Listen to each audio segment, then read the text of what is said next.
Welcome, mortal souls, to Strange Darkness Radio. Within the echoes of our host's haunting voices, terror weaves through the airwaves like a malevolent symphony.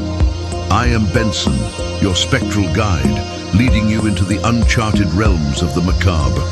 Brace yourself for a descent into a paranormal abyss with hosts Bobby Washington, Carolyn Grey, and Amy Tydeman. They traverse through tales that linger in the shadows, spectral apparitions, haunted domains, cryptids, and otherworldly encounters. Embrace the darkness, extinguish the lights, steel your nerves for a bone-chilling night into the heart of the unknown. It's time for Strange Darkness Radio. I can feel it coming in the air tonight.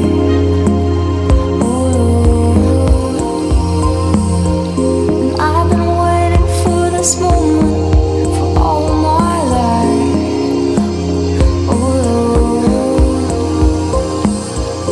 Can you feel it coming in the air tonight?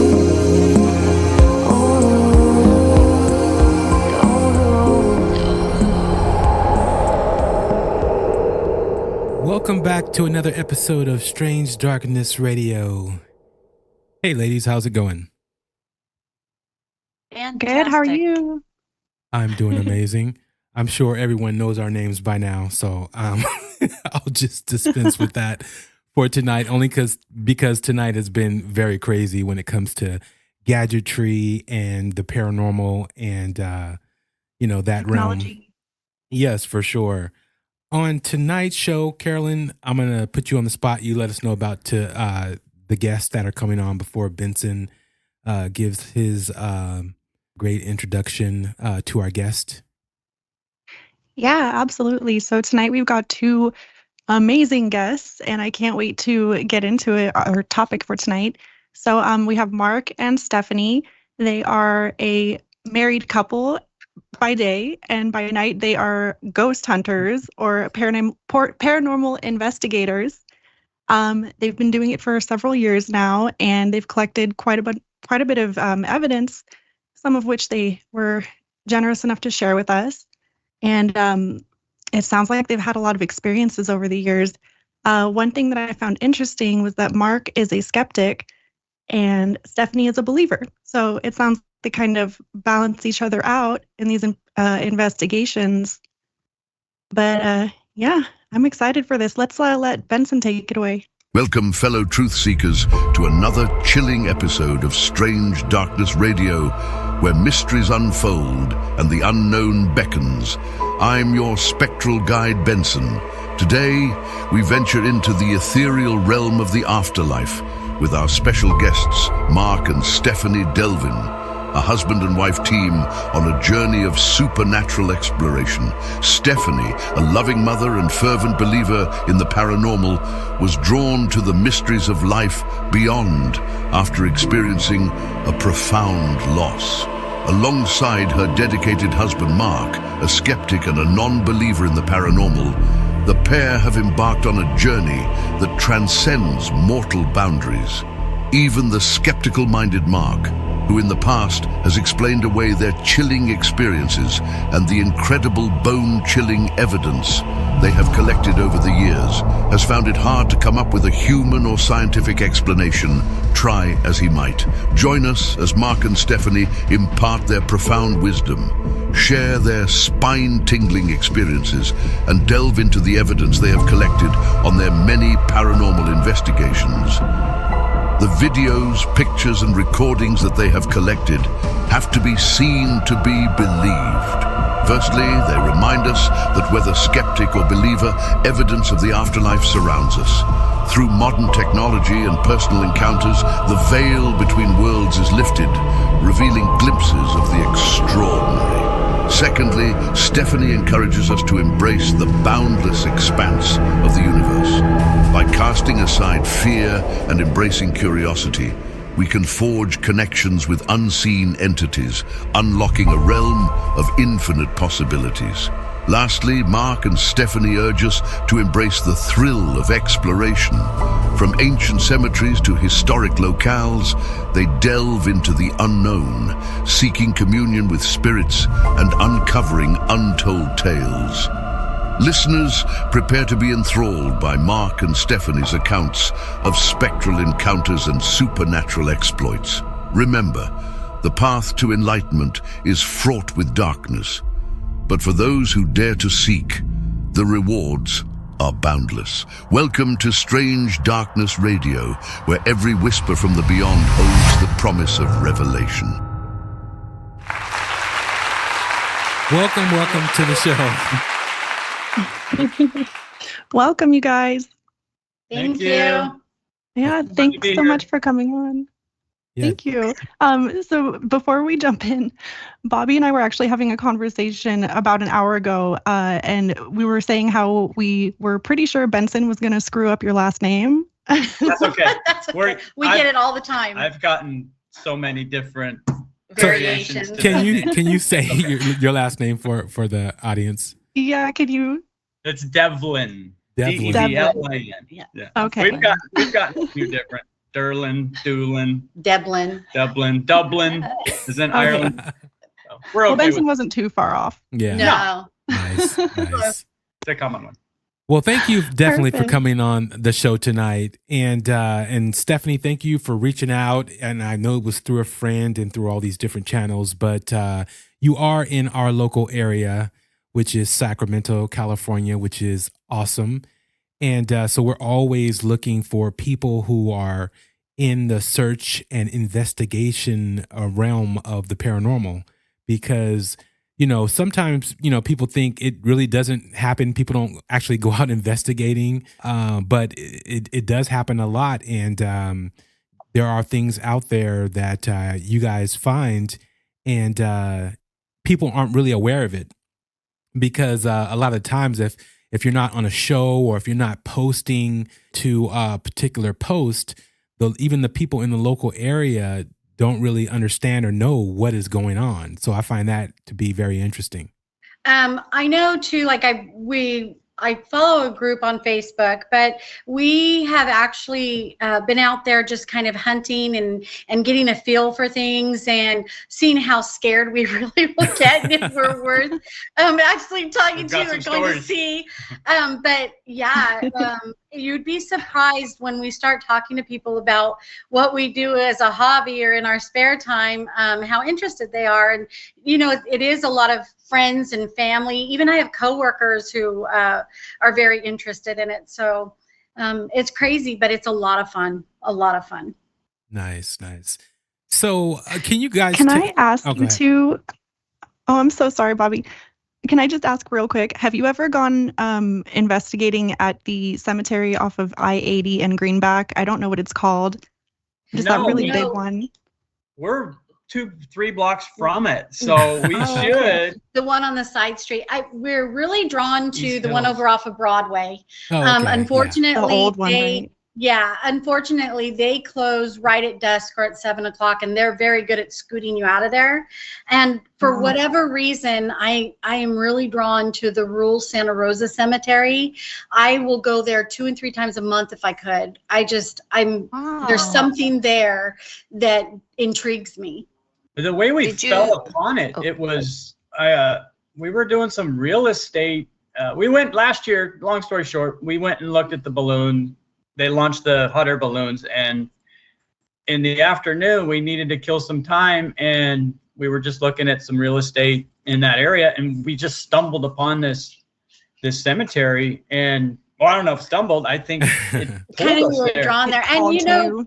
Right. Yeah, well, being paranormal investigators, you know, gear and trunk, wherever we go, we're ready, right? So we're like, ooh, let's try this out. And our first night there, we met what we call the hag.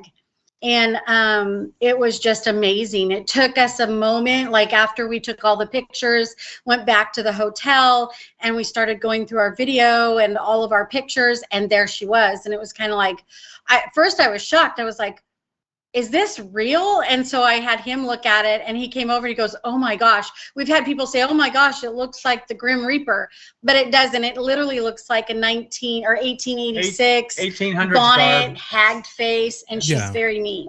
Is she the picture that we you sent have? us?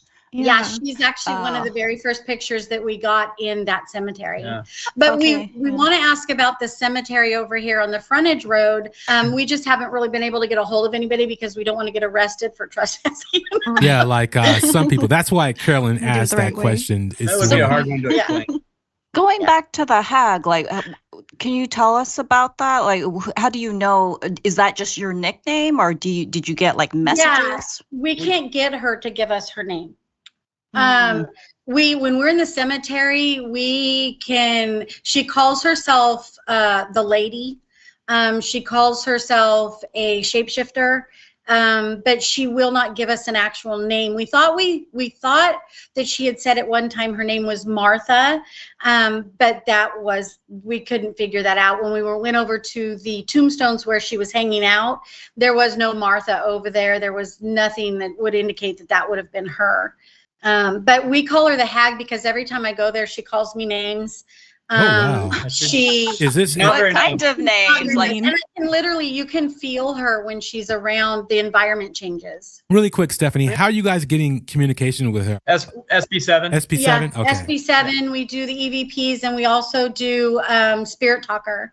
Okay. So we do 3 or 4 different types of communication, verbal communication, to make sure that we're actually getting good responses. Legitimate. Yeah, legit responses. Okay, really quick, because we kind of jumped the horse before the cart, or however that's said, because Carolyn loves that, because she has a story about that cemetery, and I'm sure she'll tell you about it later. But I want to go back, only because I want to know who started, you guys going out, who, what, couple keeps ghost equipment in their vehicle ready to go. So I want to know about you guys and how it all started. So tell us about that. Well, go ahead. You do. Okay. We started, Stephanie, she was intrigued watching, we started watching, I think it was Ghost Hunters, and then Taps. Me being a skeptic, these guys are phony, trying to get ratings. Yeah. And then Ghost Adventures came on with Zach. I'm sure you guys all know Zach. Yes. And they were doing the Goldberg. Things were being thrown. There was a lot of evidence. So we started to get intrigued. Stephanie We're like, more is than that I. real? Does that really happen? So one Christmas, I think it was about 7 years ago, I thought, what a perfect way to not only spend time together, but to go and travel, look at some cool buildings, and then just be together. And so I bought a kit. It came with the cameras and all that stuff. And we've been, ever since then, we've been building. Yeah, and it was weird because when my mom passed, I hadn't talked to her in a while. And so we ended up signing documentation at the cemetery that's over off of Greenback, where it has all of the larger grounds and stuff over there. And so I was fairly upset. We get home, and I kind of was like, okay, this is just not real. And I was like, I want to talk to my mom. And so I was like, if you're around, can you say something, do something, move something? And the light came on, and I thought, okay. Well, Mark does electricity in our house, so it could be him, but let's try something different. Right?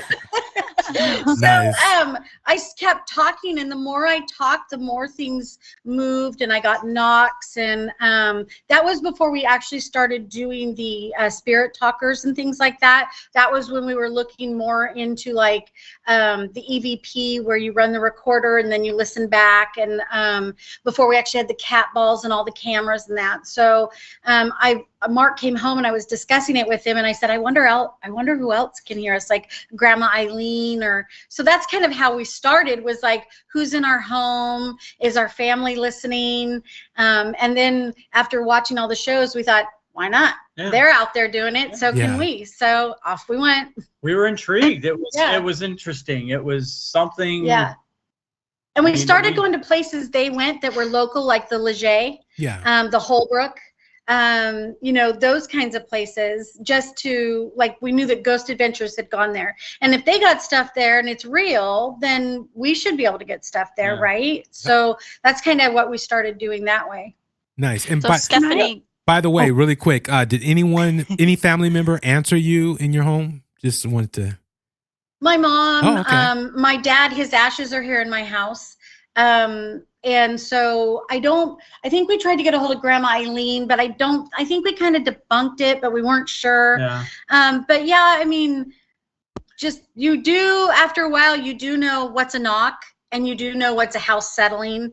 You do know, like, since we've been doing it so long, you can tell when your body senses it, or when you're in heightened. Oh yeah. Or when, it's like a breeze and you're like, oh, that was the breeze. Or when you actually can feel that something's around you. Like you get the chills and the hairs on your neck stand up. And I get very, my whole body gets like a vibration. I get tingles. You can physically see the hair on my body stand up.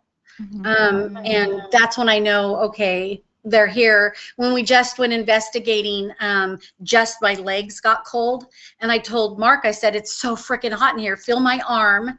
And I said, now feel my legs. And he was like, no way. And I said, there was a breeze there too. So, the breeze of them coming. We invited them to come into the room, and you could feel them come into the room.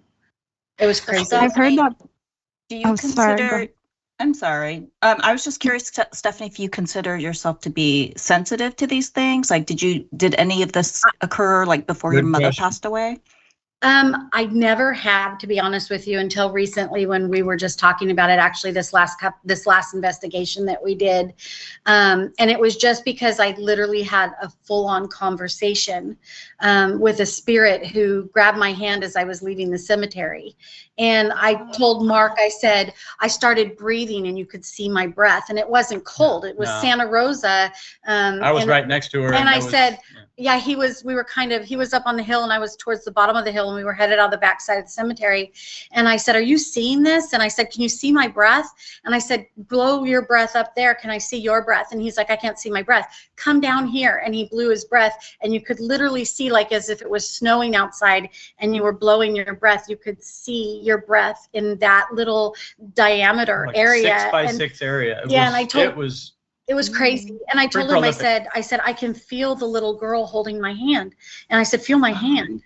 And he's like, it's cold. I said, but can you see the indent in my hand? She's squeezing my hand. Yeah. And he was like, I can't see it. And I'm like, I was trying to tell him, I can feel it. She doesn't want us to leave. Wow. But I think ever since then, every time, the more and more we investigate, I think the more and more she becomes as sensitive. I think because she's opening herself up to that realm, it's softening her up, so to speak. So I think little girl. She's a sensitive, Yeah, the little girl is at the Santa Rosa Cemetery. They say, a lot of psychics that we talk to, what they say is that everybody has the ability. It's about it opening up and about, you being okay with it and everything. And but some people do have it more than others. And you definitely sound like a person who's very sensitive and has that ability. Well, we do, before we investigate, we always say a protection prayer. And we always say a prayer of invitation, and we always introduce ourselves. Like if we're talking to you guys, and who are you? We're Mark and Stephanie, and we're here because we want to talk to you. We want to know your story. We want you to share whatever it is that you can with us, however you can share it with us. And so that's how we start. And when we start like that, a lot of stuff ends up happening.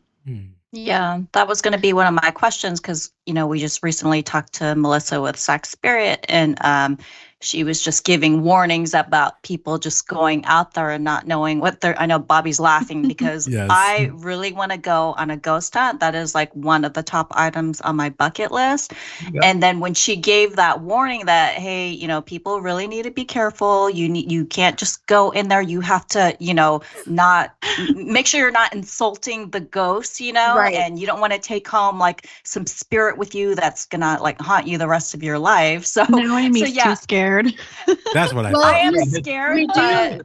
When we're done, we do a cleansing prayer before we even, like, we'll step outside of the cemetery. We'll say a cleansing prayer. We don't get into our car. We never bring anything home with us, because you just never know what's going to attach itself to something. And you honestly, you could be talking to a little girl, so you think, you know. So you just have to be very Demonic aware. spirit. Yeah, you have to be very aware of what you're doing and watch for red flags and feelings too. I mean, you can literally, like, we've been ghost hunting, and I can feel calm and peaceful when we're ghost hunting and speak with spirits. And then there's times when I'm like, this is not somebody we should be talking to. And so we just completely stop. Abandon ship. Move somewhere else. Yeah. Okay. Do you say anything to them before you leave, or you just? We do. Okay. We let them know. I'm still trying to figure out, and Mark is too, how to immerse ourselves in a white light when we feel threatened.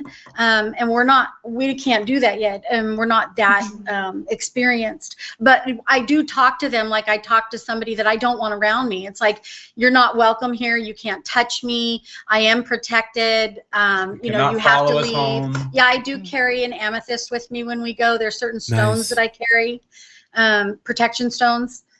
So you just talk to them. We literally, it's like, I mean, they were real in life, right? So it's just their energy and their soul. And most people who hopefully weren't that great in life and are still angry hanging around, they're still going to be kind of funky and angry when you're talking to them, right? So you just have to stand set boundaries. You have to set boundaries and stand your ground. When you show fear is when things start to get out of control. Yeah. I'm not going to tell the whole story again because I've told it so many times, but at that cemetery on Greenback and 80, I had an experience there. But what was strange was that we were there for like an hour and everything was fine. And we were being respectful, but everything was fine. The mood was like light. And then all of a sudden I just got this feeling of dread, like so just scared out of nowhere. And then that's when something happened. So what happened? I know what you mean about you can feel. What happened? Something screamed at us, and it was like a couple feet away. Yeah, and there was no one there. You could audibly hear it. Yes, and it wasn't words. Could have been a homeless person. For some reason, Said it could have been a homeless person. My ex. I was with my ex at the time, and he thinks it was a homeless guy, but I think it was.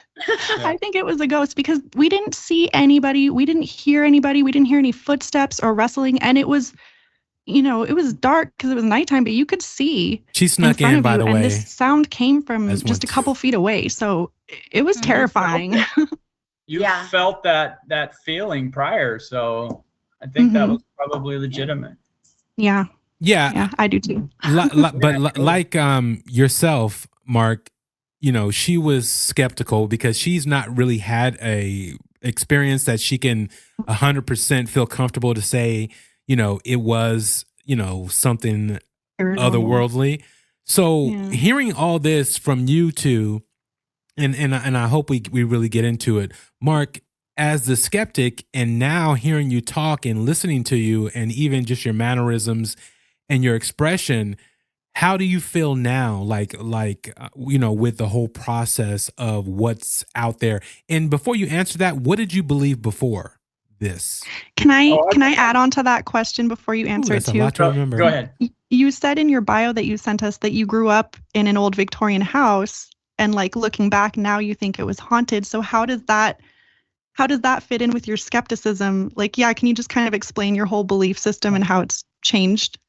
My mom said that there was always, it was built in 1903 or 4 or something. And so it's an old house. And so she would always say there was things moving. I never saw it. So I'm like, yeah, okay. So that might've started then, but I believe in crime. I believe in God. I believe in when we die, we go to heaven. But what I was always a non-believer of is the purgatory part. I mean, I don't get, okay, so the unfinished business, what does that look like? what does that mean? So why wouldn't they just, okay, well, my life is done. Doesn't matter, however I died, I go up to heaven or Vice versa. to the other place. Right, So, like why do some people linger and others don't? Yeah, and see, that's what I didn't really believe until we started this. And I mean, I'm still not 100%. I need that evidence. Like the other day, keeps saying, I need someone to slap me, push me, whatever, scratch me, and then I'll really think about, okay, well, maybe this is maybe. I've seen a lot of shows where, I've said it before, I think they're going for ratings, so they manufacture evidence, and that just makes my skepticism worse. It's not fair because I want to believe. I want to be where my wife is, but and this has caused some really healthy debates. Oh yeah, between the two of us to agree to disagree. Yeah. But like I say, I'm getting better, but like I say, I still, there's just something that, which is weird for me. Even after you feel it, I mean, even after he feels the cold breeze or the presence walk right past him with authority. I mean, like literally like he was up against the wall with a cold breeze, called our future son-in-law over and said, "Can you feel this?" And I'm like, and you still are having issues with believing that there's something out there. I just don't understand. It's just, okay, it's Mark, just, I think Mark, my person. Mark, I have to ask you this. Okay, so as far as the Bible goes, you believe, because I know the Bible, I do like what you said in your bio. That you sent us. You were saying that as a kid, you're not, you really don't question things. You go off of the Bible, so on and so forth. But as you become an adult, you're going to, speculate. You're going to like wonder like what's out there, what's going on, because obviously your adult mind is more like, okay, I'm going to be going someplace at some point in time. I want to know, right, or, find out about that particular place. But with all that being said, because at the end of the day, all the technology that we have now of things that we're not aware of, as far as whether how the stars, work, how the planets turn, just all that information, besides the Mayans, somehow they were able to figure it out. And that's a whole nother story. Right. But, yes. Everybody thinking the world was flat and the whole 9 yards, all the technology that we have now. So we know, as far as all the atoms that are flowing in between you that you cannot see, different spectrums of light that you cannot see in, because you just don't have that, your vision doesn't have that capability. But we have technology now that shows that you can see into different, spectrums of light that are things that are moving around, or heat or just all kind of different spectrums that we just don't have access to. But now, having all these experiences, you still like what are you at, like 100%, 90, out of 100%, are you like I'm about 70. I'll say 75. 75. Okay, because and the reason we always talk about spirits, okay, so here's my thing. One of our favorite places is the Holbrook Hotel in Nevada City, or no, Grass Valley. Sorry. And so say we go there and we encounter a spirit. What do spirits know time and place? I mean, why couldn't are they omnipresent like Christ is? So that's where I still, it's messing up my brain. Yeah, no, I get what you're saying, because you have the hang up on what are they. See, but that's not the question, at least that I think probably me and your wife, or, everybody on this particular panel, we think about. I don't, because our whole thing is to find out actually what they are. We don't know. But the thing is, are they there? Is there something there that is trying to communicate, or is able to communicate, or is it even like a time loop, like something, like a recording in time that keeps playing, Or and maybe somehow they we're able experience to. time differently than us. Oh, yeah. Because they say that, in the physical world, in our physical bodies, we experience it linear, but, they could be jumping through time. I mean, a second could go by to them and suddenly they're in, 600 years in the present just for a split second. So there's all kinds of things that could be going on there. And that's to say, we don't even know what it is or what they are. Deal with that. I think one of the things that we've actually been talking about and wanting to explore, but we're not really sure if we should. And so that's a healthy debate going on right now. But it's like when you watch other investigators or you watch these programs and they talk about creating portals or creating a vortex or getting, like the other day we were watching something that the guy was like, well, she came through the portal and got off the bus, and I thought, what a weird way to say that. Exactly. Like, how would you even know you're that? You're just driving along on this bus, me and my energy soul, and I like, okay, let's go here. This must stop. Exactly. Trying to figure that part out, but I don't know. So it's maybe it's the scientific part of it that I'm still trying to understand, that I don't know if I ever will. It's about spirits and how they freak them, how they move, how they. Well, like Bobby said, it's about like atoms and molecules and the molecular makeup. But for me, it's not like that. It's energy.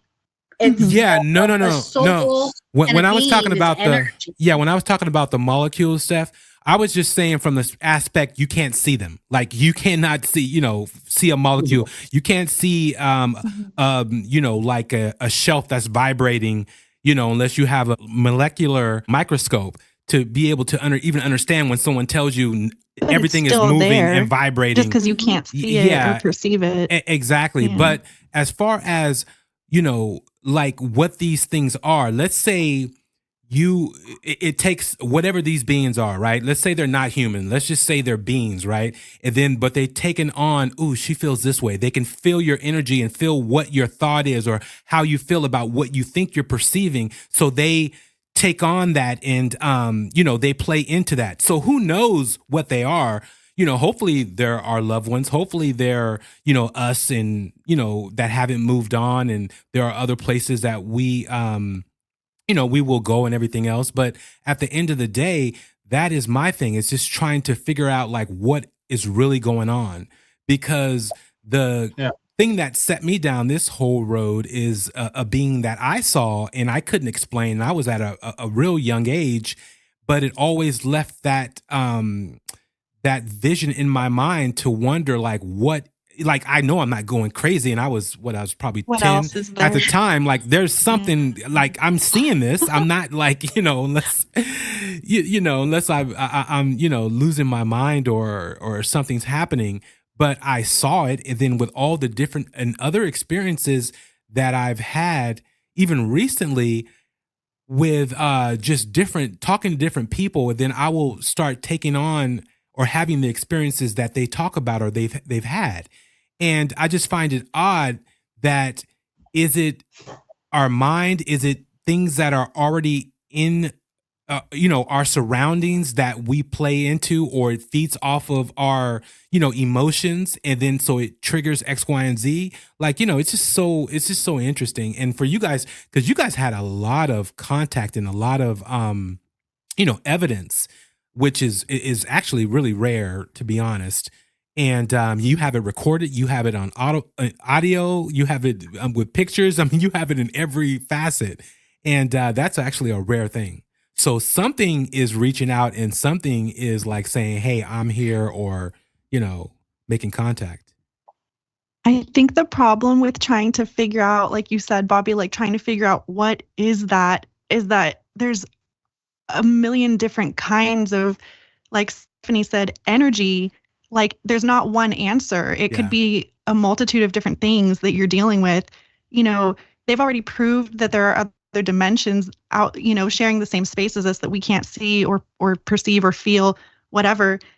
And like we just said, like, time is not experienced the same for everyone, for every being, for every energy. So it's like, it's not always a human spirit It's not always a negative entity or a demon. It's not always, it's not like 2 + 2 is 4. It's like there's so many different things out there that we don't know. Well, I'm It's a true crazy. believer. I'm a true believer too, that when people die, and I really do believe this, that when they die so suddenly, they get confused. And so they're not sure, where do I go? What do I do? Am I really dead? And then that time has passed and they're stuck. And now they're looking for someone, something to lead them where they're supposed to go. Or you have someone who, like if Mark was to pass away, I would hope I would tether him here to know that I needed him. I mean, what?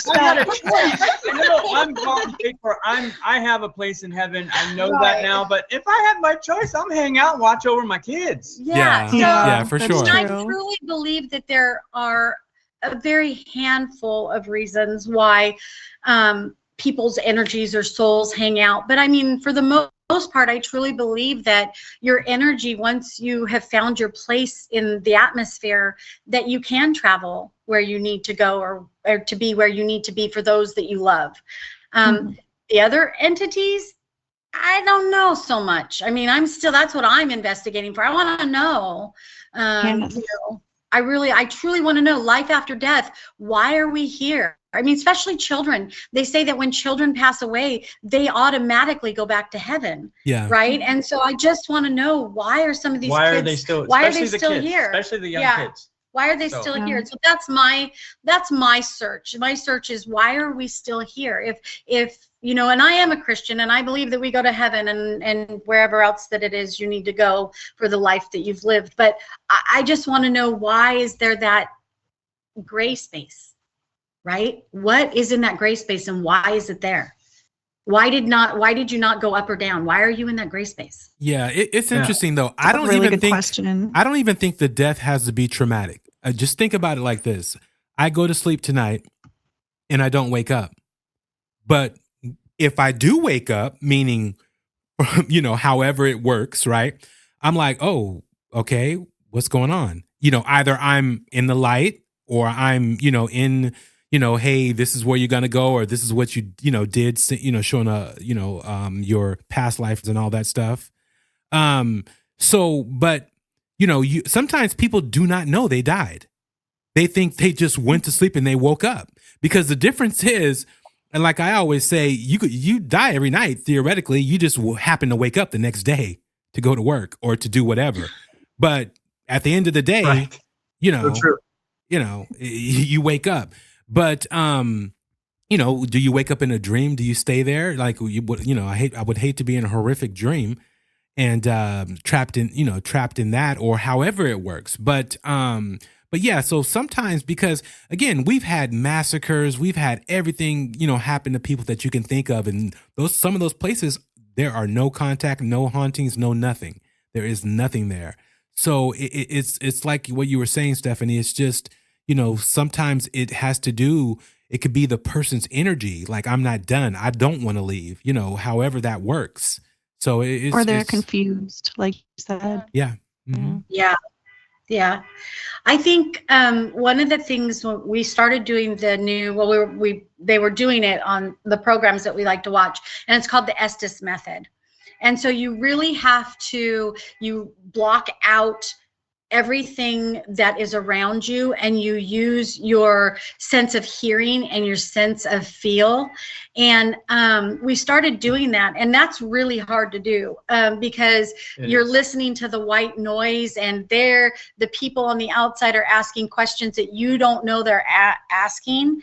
And we videotaped this last one that we did with my son-in-law, and for whatever reason we lost the footage, but he had connected with a gentleman named George. And George was with him throughout the investigation. Well, when we talked the whole night, it was crazy. But when we had talked to one of the gals who had been there in that building for the last 19 years, what we had thought when we did the research was that it was this old 1920s engineering company, blah, blah, blah. There was a fire. George stuck around. There was this whole, like, someone stole from someone. But it wasn't. The inhabitants of the building had a mentor named George, who had passed away, was murdered. and he was murdered. The murderer of the mentor was also named George. And so that's where we got confused, was because the spirit kept talking to us saying, I'm here, I'm good, I'm this, but then you would get something where I've done bad things. I'm not worthy. And so that was a good one. That and one we helped did not, me believe. and we did not know any of that until after the investigation. And you said you lost the footage. What do you mean by that? Like it got erased? We have some of it. We have the audio, but for whatever reason, the video's black. But when you do my Estes, I'm there. You can see me. I have every second of hers and the audio. Of mine. You can see them touch me. I freak out a little bit. That is strange. But everything he said, once we dug in deeper the next couple of days, it was spot on. It was, and we kept getting other names. And after talking to one of the individuals in the building, we were like, well, we don't know who that is. We couldn't find him. And she says, well, I just need to let you know. I don't want to be too personal, but she was saying, I know who that is. And I was in a car accident and he died. We didn't know who he was. We were like, I was flabbergasted. I called him and I was like, you are not going to believe this. And so more information started coming. And so I called my daughter and my son-in-law and I said, you guys are really not going to believe this. It's not what we thought at all. So it's been very interesting, some of the stuff that we come across where we think we found. We did our research, we did everything we could about the building, and then you find out after talking to other people who have no idea. They share their story and you're like, holy crud. It clicks. It clicks. Right. It's like, oh my gosh, you're not going to believe what I have to say to you. So yeah, it's been very interesting, but that was here in Sacramento, actually. We don't know if they want to know. Somewhere in between 20. Was it Dorothea Puente's house? No, but we want to check that out. Actually, it's where I get my hair done, believe it or not. We go in there and they're always talking about, things get moved and this and that. And I'm like, okay, yeah, right. We're in the middle of Sacramento. There's lawyers upstairs. There's a view. I'm like, come on. I know where it is. The one thing that we can say about it, it's in the downtown area. Let's leave it there. Yes, it's actually in the downtown area. And I don't know the address. I just know it's in between these two streets. So we kept, I told the gal that cuts my hair, I said, okay, let's do this then. Let me come in. Let me investigate. Let's see what's going on. Let's see if there really is anything here. And she was a sweetheart. I love her. She let us in. It was like she stayed up until 3 a.m. to lock us out. Yeah. It was great. Oh, that's pretty cool. You guys did a little lock-in type situation. Yeah. And so the next day I told her, I said, I cannot believe the stuff we got here. I'm shocked. We're still trying to edit the video because there's so much. So yeah. Crazy. So do you guys have like any super terrifying experiences that you can tell us about that maybe made you never want to do this ever again? Like, kind of give you pause a little bit? I would have to say Hotel Leger. I can say that, right? Yeah. So they've been on TV before. It's okay. Yeah, they have. What time? It was about 2 a.m. We didn't get much of anything. I thought this place is a joke. We went because Ghost Adventures went there. And it's close. And we were doing what we called the 49er tour, which is Jackson and all of the wineries. And, we get to go drink wine and ghost hunt. And so it was great, right? Yeah. Are you sure you guys were able to really tell what was happening since the wine was flowing? I just want to check. No, we don't usually open them up more. It wasn't like that. Yeah, that makes you more susceptible. Right, we had drinking more open. No, but we went. The Hotel Leger has a history of underneath the building is a brick location where the workers used to go through and go up to the Bordeaux upstairs, so their wives wouldn't know, and then they go back down, and there's an area down there where they would go and drink and gamble and all that kind of stuff. So we went down there and we were ghost hunting, and I was getting irritated. I'm like, there's nothing here. And so I get aggressive, which I was like, okay, I'm irritated, right? She was calling them out. I was calling them out, like, if you're here, really, come on then, right? And I'm like, so after we were all done, and we got back upstairs, and we were kind of like, what the heck? So I don't know if you know the Hotel Leger, but it is 100-plus-year-old hotel. The bathrooms are not even in the rooms. You actually shower across the hall. And so, so we go to bed, and I just got this feeling, and I said, wait a minute.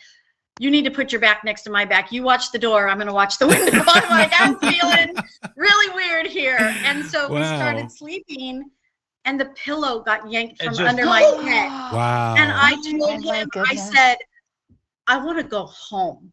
I don't want to be here anymore, because we kept the light on all night. I was afraid. I made him sit on the toilet in the bathroom while I showered. I was like, I was done. Protect me. I was done.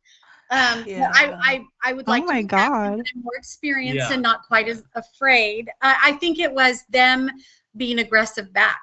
I was not respectful. Well, it also didn't help that when we were down in the, I call them the hidden caves, that we found there's a table down there. So Stephanie was there. She was doing, I think, SB7, she was a spirit box session. And I got up, walked around, and I saw a light switch. I'm like, oh. And I flipped it, and it went pitch black. I mean, like, you couldn't see your hand in front of your face. And she's like three rooms away, because there's all kinds of storage down there in tunnels. And I flipped it down. I'm sorry. Like, because I'm in the room where they have the cauldron or thing or whatever, where they had blocked it off so you couldn't go through the tunnel. Yeah. And my back is up against that. And I was like, oh my God. And he's not in the room. I'm by myself. I have a little recorder where it's a little red light, and that's it. Yeah. And I was like, and I think this was like, what, our third investigation. We were like, we just got started and I'm done. Yeah. Not off to a good start. Nope. Oh, but you kept going. That's good. Yeah. And I said, let's start off slow, somewhere easy.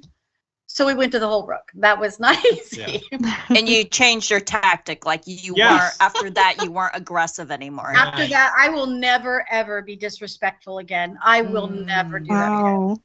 Ever. And I was under the impression that, okay, it has to be completely dark, which is false. I mean, they don't care. They'll come out. It could be behind us right now. They don't care. Yeah. So we've learned a lot since then. Yeah. So. Yeah. So that's the most terrifying place on your list of investigations you've done so far. You said the Hotel Leger. Leger. L-E-G-E. Yeah. Right? It's down by the Renegade. Yeah, it's down by the Renegade Winery. It's in McCollum Hill. McCollum Hill. Yeah. Moki Hill. Moki Hill. Yeah. One of the other things that really sticks with me was the Mackey House in Nevada City. Mackey Mansion. Oh, you went to the Mackey Mansion. Wow. That place was famous, right? Well, it was a gift. And so that's when we thought, oh, we're going to just start doing this, because that worked out really well. But believe it or not, my mother-in-law ghost hunts with us, and her partner ghost hunts with us. And my daughter and her fiance ghost hunt with us. And so we all went to the Mackey House. And my daughter was upstairs. Mark was downstairs. And I think my mother-in-law was in the front room. And my mother-in-law's partner and I were upstairs in the room, and they have what they call this lounge chair. Or back in the day, it was a Lay's chair for women, when they've got the tight thing and they red just velvet. Yeah. And so when you walk in, they have like this dummy cowboy. He's fake. He's got a hat on or whatever. And then it's Mr. Mackey's room and his wife's room. And so I kind of walked in, and I was standing in the center, and my mother-in-law's partner was over here. My daughter was in the hallway. And I had something come up and get in my face. I mean, literally like walked up, got in my face and breathed. And I was like, oh my God. I literally like flew. I was standing in between the two rooms, and I literally like had nowhere else to go because I was standing by Mr. Mackey's bed, that I just flew over to that chase thing. I grabbed my mother-in-law's partner, knocked her with the cameras. And I'm like, holy cow, did you hear her breathing on me? We're leaving. Like, it was awful. But that was the two things that have really freaked me out a little bit. I'm all about, if I invite you into my space and I'm ready for it, that's fine. Yeah. But if you're in my space without me being ready, I'm not good with that at all. Right. So can you tell us any, just quick list of all the other places you've investigated and maybe any other experiences that you remember? Let's see. We went to Fantan Alley in Victoria, Canada. Victoria. The red light district. The red light district. And we were with my mother-in-law's partner, and we were getting all kinds of orbs and stuff. And as we were walking away, you could hear high heels following us out of the district. Wow. We've been to Port Townsend, like when we like to Port Townsend, yeah. we like to antique, and so when we go into antique stores, the first thing that we do is turn on our ghost talker. We have our stuff with us. We have our stuff, and we turn on our ghost talkers. So we've done a lot of the older buildings. My mother-in-law actually caught an apparition at one of the restaurants in Port Townsend. Right. If I can find it, I'll send it to you. It's a little boy eating at one of the tables, and you can literally see. You can see him. You can see, you can see the haircut. You can see the outline of the face. And so, yeah, and crazy me, I use my grandson as bait, right? I'm like down there, like you send him in my first. grandson with me. I'm like, here we go. Hey, right? you have to bring him into the family business. Right. Yeah, so we do like the rural cemetery in Santa Rosa, the Mackey Mansion. We did Fort Eby and Fort Casey. Fort Casey and on Whidbey Island. Yeah, that cemetery is no joke because they uprooted the Native Americans and buried them along the back wall and brought in the white people and started burying them. And so that cemetery is very hella energy. It's very bad scary, energy. very, very scary. Not to mention that across the way is where the military do their touchdowns. Their touchdowns with the jets. So there's a lot of energy. Oh wow! There's a lot of energy in that. Movement. Yeah. Fort Casey is even though they've never seen any action, there's some areas there that are active, pretty active. Gosh, where else have we been? We've been to like almost all the hotels in the area. We always say, hey, we're coming ghost hunting. Do you suggest a particular room? Is there a room that anybody has said is most haunted? We went to the National now that it's been remodeled. Yeah. We talked to the maids and asked them if they've ever come across anything. They gave us some of their experiences while they were cleaning the rooms, or the scents that they've smelt, or the things that have happened.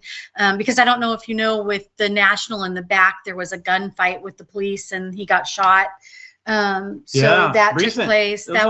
That's what, 15? not even that long ago, about 10, 15 years ago. Oh, wow. So we've been to PF Chang's because if you don't know, here in town, Sacramento has flooded and been on fire. And so there is an old Sacramento underneath some of these buildings.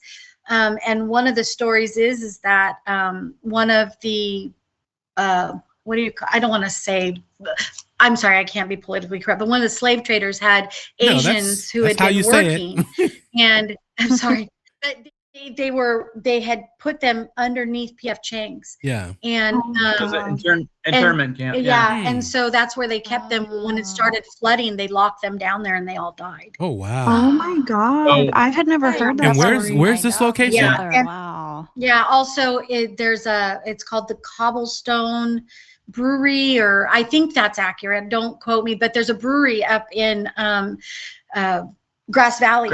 And underneath there, it was kind of the same thing. To save money, they just buried the individuals underneath the brewery and left them there. They have since had like, what's it called, where the ground gives way and there's an area in there. And so there's an area down in there and you can actually go in there and you can feel that whole vibe. It's just crazy. Wow. And did you experience anything at the PF Chang's or at the Grass Valley place?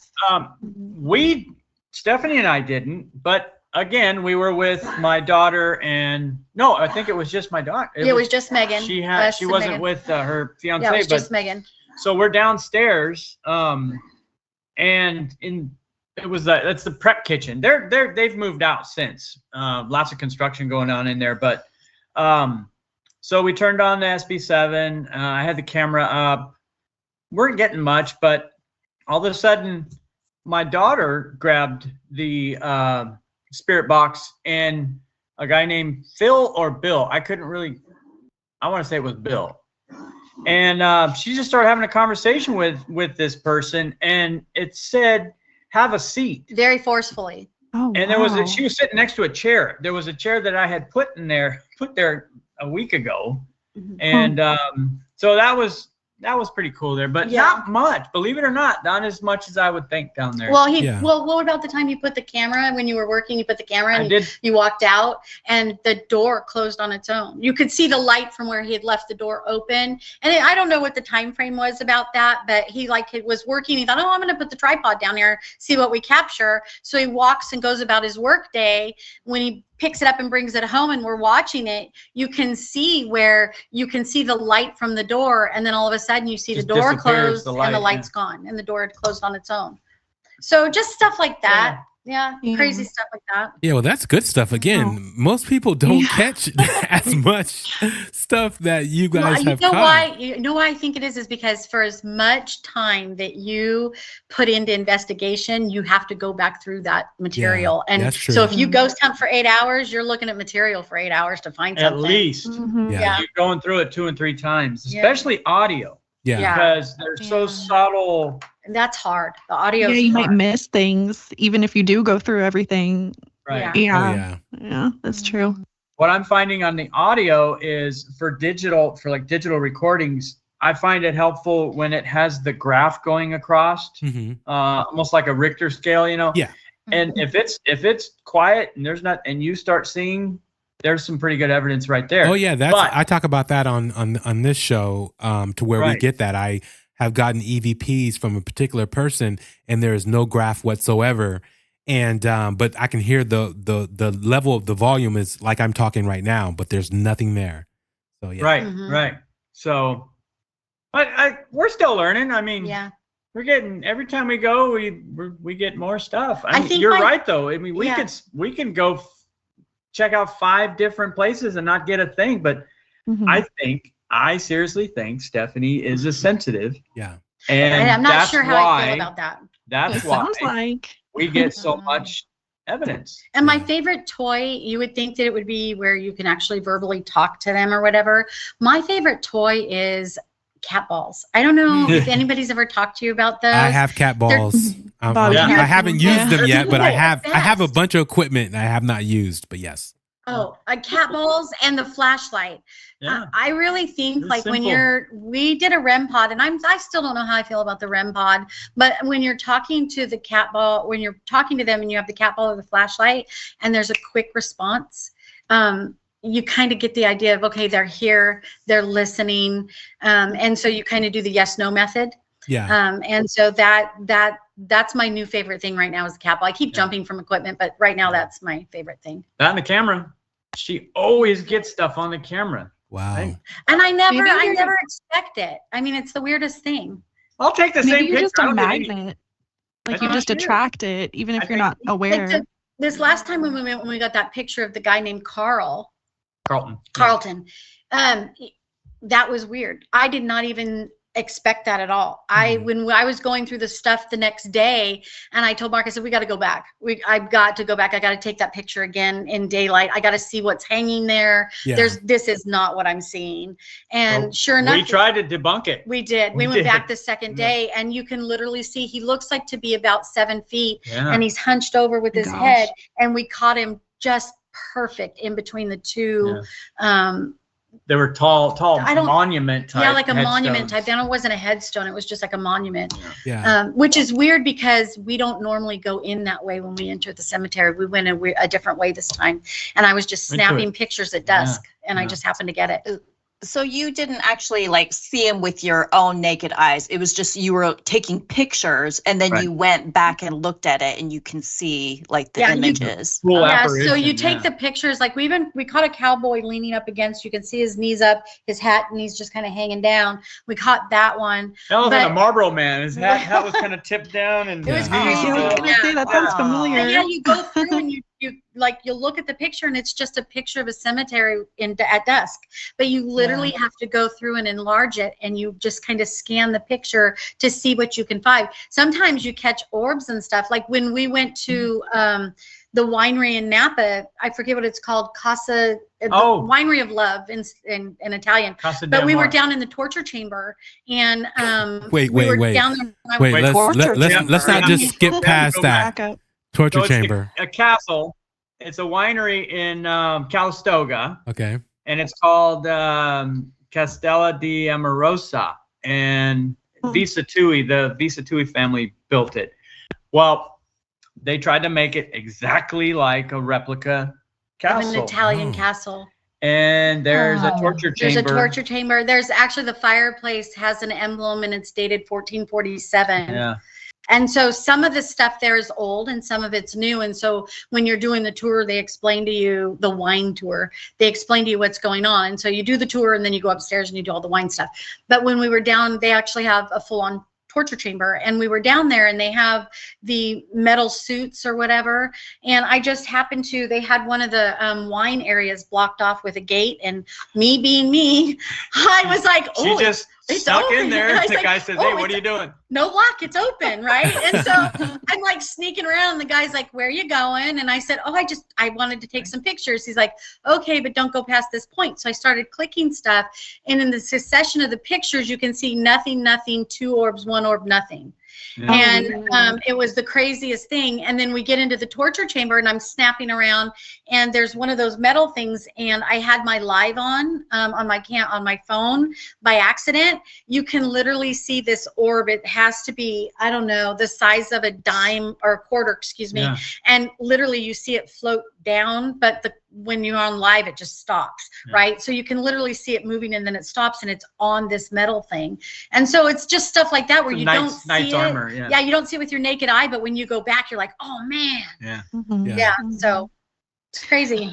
That place is cool though. They have an actual Iron Maiden that was used. Really used? Wow. Oh wow. Which is weird because it's in we like to stay at Hotel E when we go to Santa Rosa. And when we were in the cemetery after going there, for whatever reason, one of the spirits, and I captured it, I screenshotted it, said rat torture. And we were talking about that as we entered the cemetery, about how they closed it up and that wasn't enough. They'd open up, put rats down there. And so whatever the spirits were listening, and it said rat torture. And I told Mark, I screenshotted that spirit talker, and I was like, are you kidding me right now? Yeah. It was crazy. Yeah. It's always so creepy when those things repeat a word that you just said, or it's relevant to the place you are, or something that was just discussed. Listening to your conversation. Yeah, it's so creepy. Mm-hmm.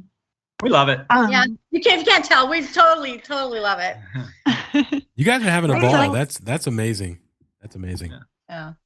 I feel like with all the evidence that you guys have been collecting, if we were to talk to Mark, maybe like 8 months from now, I think he would no longer be a skeptic. Mark is not a skeptic. 25% to go. I think you're right. We need to find somewhere to take him where it's just going to scare the shit out of him. I just would love to take him somewhere where they just are like, ooh, fresh. I invite it. Right? Yeah. I invite it. Every time we go, I say, I invite you to not be like wicked with me, but touch me, push me. Show yourself. Yeah, we're ready to start leaving California and try these places like the Waverly Asylum. Yeah, one of the other things that we want to do is the Garrett House. I don't know if you guys have been watching that, but it's on YouTube. And so he's actually owned that house for a while. And I used to watch him before all the paranormal investigators used to go, and he would actually do home videos. Mm-hmm. You can watch him walk around the house and see stuff that had happened. That's what started me with the Garrett House. Wow. So, and then the Hill House, I'd like to do the Hill House only because of the gangster aspect to it. Yeah. That's what intrigues me, not the demons and all that, but the gangster piece to it. That's intriguing because one of the teams that we watched went there, and they were talking to women of the night. And so that kind of intrigued me that's who they were talking to. So I'm just in Preston Castle. You can't get in there to do a ghost hunt by yourself to save your life, but I'll keep working at it. I love that place. Mm-hmm. It is so beautiful from the outside. 15 people or more. So we should do it. Yeah. We should go. I would love to go on a ghost hunt with you, Stephanie, both of you, but particularly with Stephanie. Yeah. We should organize a trip there because we all talk about Preston Castle all the time, and I've seen it from the outside. Stephanie had a reading. When was that? About 5 years ago. Mm-hmm. And it said that she's got 7 angels around her. at all times. And I wonder if we are. See, that's where I'm like, really? Come on. Yeah. they're just floating around. Way, right? You know, that's what made me this. Not even. I'm 75%. Don't forget. Yeah. But I'm like, come on. Oh, they're in the car with us. How they all fit? Right. Stuff like that.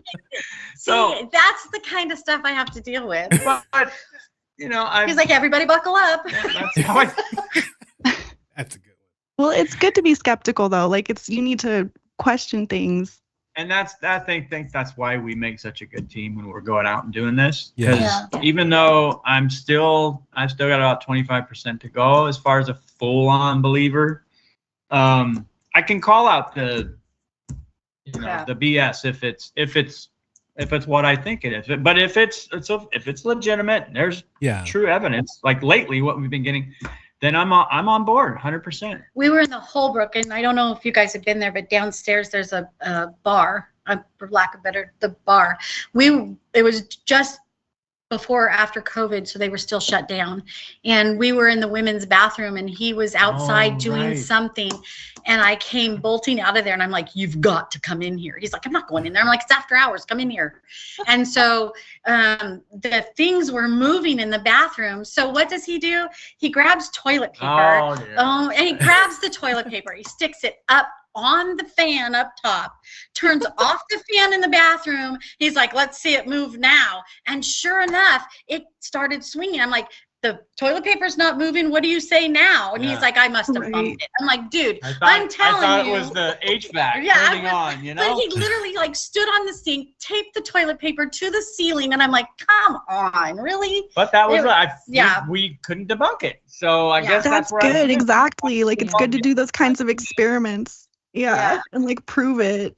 Yeah. It's that kind of stuff that, it's fun. He makes it fun that way. So now, if I was leaving that bathroom and the door hit me in the ass real quick, I'd probably feel a lot different. That's a good one. That's a good one.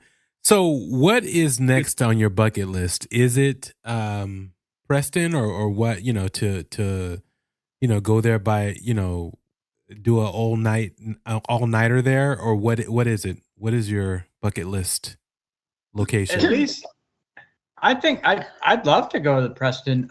But I think what we've been talking about, I want to go back to Virginia City. Oh. It's not Mackey Mansion is only one of several buildings and areas that are very interested in the Washoe Club.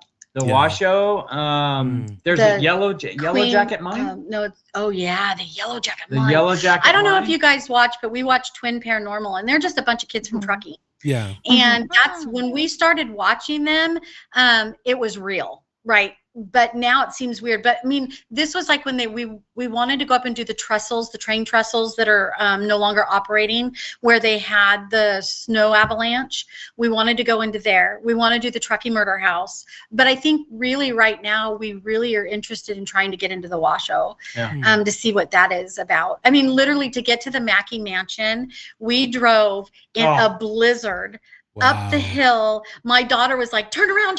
I mean, white knuckling it. My mother-in-laws are in tow behind us. And I'm like, no, we're going. And so we get up there. We actually had to dig our car out to get home. It was snowed so bad. But we went. And that was a brutal drive too, because maybe that's why I was so tense, because the drive, it's not only it took us 4 hours to get to Reno. We checked in. And then we filled up with Starbucks, and then off we went. Jammed up the hill. Everyone's, are you sure you want to go? I'm like, I will walk if I have to. It was another 6,000 feet.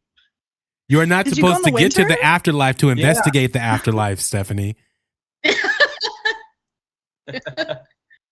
Yeah, so when we finally we had to be there by like 9:30 for the tour. Oh, for the gal okay. So it was give us all the info. Yeah. So I think it was total like 7 hours in the car. Yeah, we get there though. We got there like at 8:30, and we didn't leave till almost 7 o'clock the next morning. Yeah. But it was 25 degrees in the house. It was freezing, and you can't wear your shoes. You're not allowed to wear your shoes. Are you serious? So it was freezing. It was freezing. But it was well worth it because my younger daughter and her fiance, what they caught in the hallway with the cat ball was crazy. They got it on video, and they're talking to a spirit, and they were like, if you want us to leave you alone, just light that up and we'll respect you. And they lit up all the cat balls all the way down the hall. And so they turned around and they left. Wow. They were like, okay, we're out. We'll leave you alone. Yeah. And just for the public out there, if you guys haven't experienced the cat balls, just because I know when you say that, people are like, oh, they should go off really easy because they're for cats. It's really, no, they're actually, it takes a lot to set those things off. It's not just by, the wind or, they have to really be blown. I've messed around with them in my home, and it takes a lot to set those things off. And sometimes too, if they've been touched, they have a little clicker button that you have to click them on with. Yeah. And so sometimes, like if they've been touched, they've learned, certain spirits have learned to click the clicker button.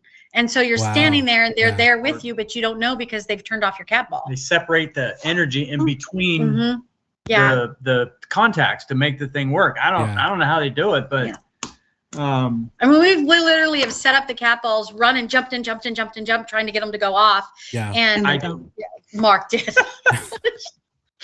Like, no, that was no, somebody kicked it.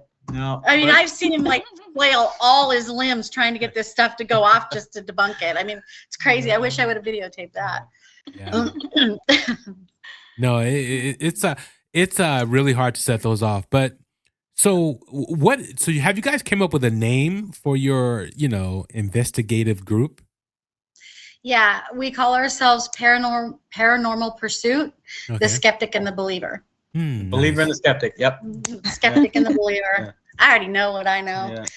Yeah. Well, I'll put 75% next to the Skeptic. Maybe 70.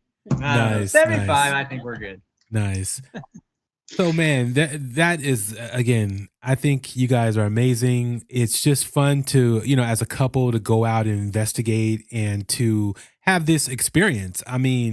This is a otherworldly, really experience. It's something that, you have to see it to believe it, that you're really getting this, these things happening and all this information and, whether it's someone talking to you, something whispering in your ear, something touching you, the touch alone, would just, send shivers down my spine personally.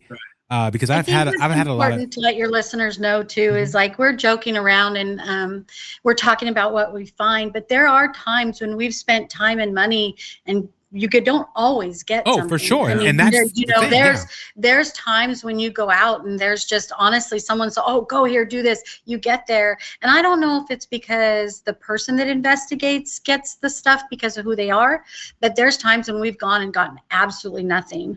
The majority of the time you will get nothing. That is a fact, and you will hear certain things and it could be, whether you're in a home and the house is settling or the wood is creaking or there's an automobile, going by, or you're recording audio and your stomach is growling or the person next to you, they don't want to admit it, so there's a lot of bodily sounds that can happen and come off as, oh, I caught something. So, but it's very rare, and that's what I was saying in the beginning, that you actually do catch things. And just like the things that have been happening in my home, which again is rare when things happen, I actually had to send Carolyn the video as I recorded it live because it's very rare that I'm like, okay, now I'm recording this, and it was my sign going off and flickering. Yeah, that was a good one. And you actually got a good one. Yeah. And so I was like, Carolyn, here we go. See? And I believe you now. Yeah, exactly. It's like, Bobby, you always say things happen, but it never, it never happens to me. Anytime a light flickers, Bobby sends us a video. Yeah. But no, that was a good one. That's not even true. I only send it when it actually something happens. But yeah, so it is very rare that things occur like that. And the amount of evidence that the two of you have gotten it's amazing. Yeah. Like seriously. And it's not just one thing. That's the thing too. It's multiple different things, multiple different devices, different places. Yeah. And along with what you're getting, you have that experience that is happening, whether it's just, the hairs, on, your arm standing up, that sixth sense where something is going on. And then you go back and listen and then you get what captures something. You're like, okay, I knew that, that happened. So yeah, that's amazing. Real quick, have you guys investigated by yourselves or you always investigated together? Mostly together. I don't think we've ever gone off on our own. Well, I mean, when we're within 20, 30 feet, but yeah. Well, no, I mean, we invested. I don't think we've ever investigated alone, but we've actually investigated, like, if there's multiple buildings or something, we've been in separate buildings, or we've been all the way to the top or outside, or, but it's not like we're always in the same room. But I don't think we've ever traveled anywhere alone and investigated alone. Nah, I think it's because I think it's because sometimes when I'm investigating, I get really, if I really start to feel something, I'll start to feel sick or I get a headache, and so I don't feel comfortable. I feel comfortable with him. I've been married to him for 33 years, so I feel comfortable looking at him and going, okay, we got to go, or whereas if I was with someone else, I might be quiet about it. So I just feel safer when I'm with him. That's it. This has brought us closer. I mean, because we have some pretty good conversations. Oh yeah. We debate and we either agree or we agree to disagree, but it's communication. So it's funny because we'll be hearing the same story and I'll be all excited and he'll be over there rolling his eyes and shaking his head. I love that, even how skeptical he is, as he was in the beginning, how supportive he was of you, Stephanie, and, went out and got the equipment and he goes to all of these events with you. I just think that's really admirable. And I just love seeing like how he supports you in that. And it's great that he's swaying the other direction as well. So I think you guys make a great team. You could tell you guys really get along. And I can see that it's something that you guys love doing together. And I think it's a really great bonding experience. So it's nice to see that. Thank you. I'm very lucky. As long as I don't turn the light off. Yeah, I'm very lucky because I think most men would have been like, okay, I gotta go. You're on your own. Like, oh, you're silly. I'm not doing that. But it's pretty cool that he does that with you. Yeah. That's awesome. Good job, Mark. We're ghost hunters, and we're like, wait, you're what? Yeah. So we dive into the paranormal. Yeah, you and your wife? Yeah. My team, they don't believe it. Yeah, my team at work, they tease me all the time. But yet they're the first ones to say, "Oh, I heard you should go over here. Oh, I heard you should go do this." Yeah. When you guys went this last weekend, did you catch anything? I mean, so yeah. I think it's a fun activity to do together. Like, it'd be cool if more couples did things like that together. So yeah. Let's make it a date night. Yeah, there we go. Yeah, double date. Right? Yeah, that'd be awesome. I would The love paranormal rabbit hole. But yes, for sure. Yes. Going in it. Yeah. Exactly. Okay, well, give out your socials, and because did you guys set up your site and everything as far as your Instagram page and everything? No, we haven't done that yet because we wanted to wait until we were better at like actually creating videos and stuff. But we were just talking about getting all of that up and doing, because we really want to start posting what we're catching, and show people, that this is something that's out there, and especially locally. We wanted to start doing that too, because we wanted to start hooking up with some local people. So we haven't actually gone out and started setting up our actual page and stuff, but so Sac Spirit Melissa is her name, right? Yes. Mm-hmm. Yeah. Mm-hmm. So, but when we will, and then we'll send it out to you. I mean, I think because right now we're still trying to figure out how to put the videos together, and that takes a while. So. Yeah, we're not techie. Yeah, we could post pictures and stuff in certain videos, but I don't think it would be all that interesting. Yeah. No, the information you guys have is incredible, and when you do start posting it, trust me, you're going to get a lot of people, interested in seeing, what you have and what you've caught and where you've caught it. And again, like you said, it's also, about the person. So it's you. These people can go to these same locations and, just be crickets out there. So, so yeah, I think that's, really good because it's like that play on, ghost hunters would catch all this stuff and Mark's like, yeah, but are they really doing it? Is this all fake? Is this just for clicks? You know what I mean? But, sometimes it's the person that, triggers it and that, they're trying to interact because, whoever these spirits are, however it works, they're seeing Stephanie like, ooh, she has that light. Or it could even be Mark. He just doesn't know it. And, or a combination of the both. You guys' love for each other and they see that beacon and then they want to interact with you all. So there's a lot that, it can be. That's true. I never thought of it like that. So that's it's very a positive interesting. light. So they're intrigued as well as we are. Exactly. Oh, I like that. Yeah. Yep. All right. Well, again, we're going to go ahead and end tonight's episode. And again, I think you guys are incredible and with an incredible story. And thank you for joining us on tonight's show. Thank you for having us. We and if you appreciate get anything about Preston or anywhere you guys want to ghost hunt, give us a call. Yeah. We're always up for We're on board. Good hunt. Definitely. Yes, for sure we Yay, will. that'll We be sure fun. will. We've all been talking about going, so. Yeah. Exactly. Well, let's All do right. it. Yeah. Okay. Thank you. All right. Good night, you guys. As your journey through the shadow realms of Strange Darkness Radio concludes, remember that you unlock the door to the paranormal with the key of imagination. Beyond it lies another dimension, a dimension of eerie soundscapes, chilling sights, and the profound depths of the mind. You're venturing into a land of both haunting shadows and tangible substance, where the ethereal meets the corporeal, and ideas take on a spectral form. You've just crossed over into the Strange Darkness Radio Zone. In the vast expanse of the paranormal, there exists a fifth dimension, extending beyond the known realms of our understanding. It is a dimension vast as the cosmos and eternal as infinity, a mysterious terrain between the illumination of light and the depths of shadow. This is the middle ground between the empirical and the supernatural, where fears fester in the pit of humanity's soul and knowledge ascends to its zenith. Welcome to the dimension of imagination, an area we dub the Strange Darkness Radio Zone. As you conclude your journey with us, remember that you're departing this peculiar zone, a place where reality intertwines with the surreal. Be cautious as you step out, for you may find that the boundaries between the normal and the paranormal blur, leaving you forever in the lingering embrace of the unknown. Until next time, farewell from the depths of the Strange Darkness Radio Zone.